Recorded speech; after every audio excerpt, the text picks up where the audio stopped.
नमस्कार मित्रांनो, आपल्याकडे BWची वेंटो गाडी होती. कस्टमरचा प्रॉब्लेम आहे की गाडी ओव्हर टेम्परेचर होऊन AC हा बंद पडत होता. 110 टेम्परेचर क्रॉस गेलं का गाडी बंद पडत होता. ओव्हरहीट तर होत नव्हती, बट AC जो होता याचा परफॉर्मन्स असा डाऊन होत होता. एकदम कट ऑफमध्ये AC बंद पडत होता.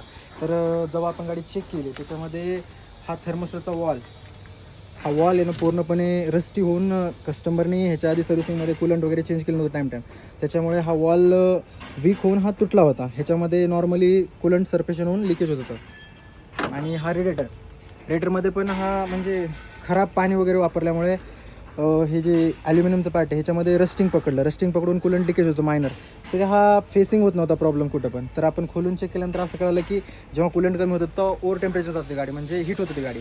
त्यानंतर गाडीचं रेटर वगैरे चेक करून बघितलं तर रेटर रिप्लेस केल्यानंतर गाडीचा जो प्रॉब्लेम होता AC कट ऑफ होत होता. 110पर्यंत टेम्परेचर गेलं का AC बंद पडत होता.